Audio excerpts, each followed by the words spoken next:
আমাৰ দলেও ঘোষণা কৰিব আমাৰ দলৰ প্ৰক্ৰিয়া চলি আছে আৰু একেবাৰে সৰ্বোচ্চ পৰ্যায়ত আমাৰ যিটো চেণ্ট্ৰেল ইলেকশ্যন কমিটি বুলি কয় চেণ্ট্ৰেল ইলেকশ্যন কমিটিৰ সভা হ'ব আৰু সভাই দলে নিৰ্ধাৰণ কৰি দিব মই চিটিং এমপি হয় মই বিচাৰিছোঁ মই মোৰ দলকো মই কৈছোঁ যে আমাৰ সেইটো নিয়ম এটা আছে গণতান্ত্ৰিক এটা নিয়ম এটা আছে যিকোনো মানুহে মই এতিয়া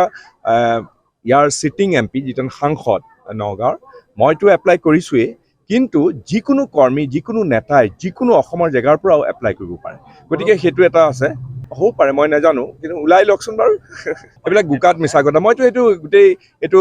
তোমালোকৰ মিডিয়াৰ যোগেদি এনেকৈ কোনোবাই প্লেন কৰে ৰোপণ কৰে আৰু সেইবিলাক যাতে আমাৰ মানুহবিলাকৰ যাতে মনোবল হ্ৰাস হয় তেনেকুৱা ধৰণৰ প্ৰক্ৰিয়া বহুত দিনৰ পৰা চলি আছে মই কিন্তু স্পষ্ট কৰি দিছোঁ চবকে স্পষ্ট কৰি দিছোঁ মই মিডিয়াৰ যোগেদিও স্পষ্ট কৰিছোঁ যে মই বিজেপিলৈ যোৱাৰ কোনো প্ৰশ্নই নুঠে প্ৰত্যাহ্বানটো আছেই প্ৰত্যাহ্বান নিৰ্বাচন যিকোনো নিৰ্বাচনেই প্ৰত্যাহ্বান কিন্তু আমাৰ দৃঢ় বিশ্বাস যোৱাবাৰ যেনেকৈ সুদীৰ্ঘ ৩৫ বছৰৰ পিছত আমি যেনেকৈ নগাঁও সমষ্টিটো কংগ্ৰেছ দলৰ হৈ পেলাই উদ্ধাৰ কৰিবলৈ সক্ষম হ'লোঁ সকলো ৰাইজৰ সমৰ্থনত আশীৰ্বাদত গতিকে এইবাৰো আমি নগাঁও আসনখন অক্ষুণ্ণ ৰাখিবলৈ আমি সমৰ্থ হ'ম বুলি আমি আশা কৰিছোঁ আমাৰ দলেও ঘোষণা কৰিব আমাৰ দলৰ প্ৰক্ৰিয়া চলি আছে আৰু একেবাৰে সৰ্বোচ্চ পৰ্যায়ত আমাৰ যিটো চেণ্ট্ৰেল ইলেকশ্যন কমিটি বুলি কয় চেণ্ট্ৰেল ইলেকশ্যন কমিটিৰ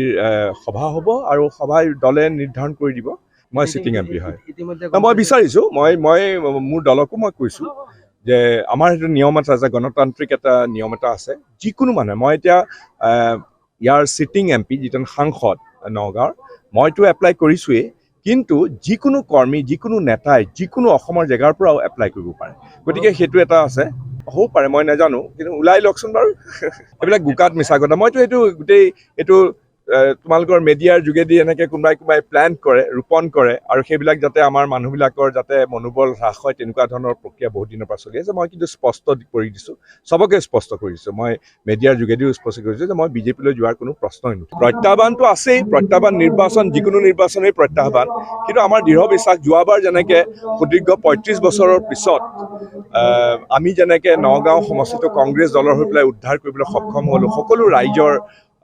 সমৰ্থনত আশীৰ্বাদত গতিকে এইবাৰো আমি নগাঁও আসনখন অক্ষুণ্ণ ৰাখিবলৈ আমি সমৰ্থ হ'ম বুলি আমি আশা কৰিছোঁ আমাৰ দলেও ঘোষণা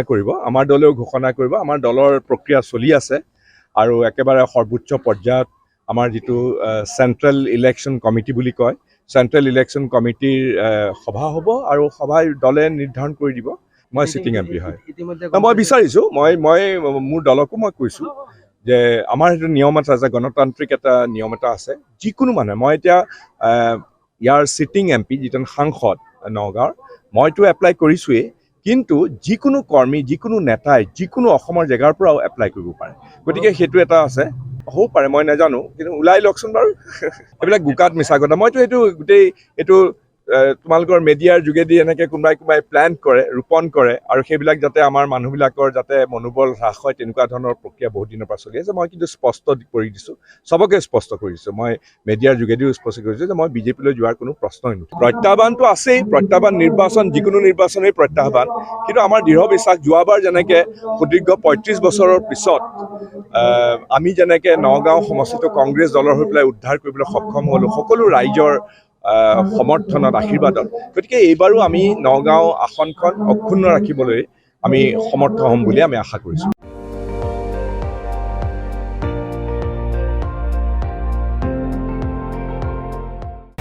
আপুনি চাই আছে ND24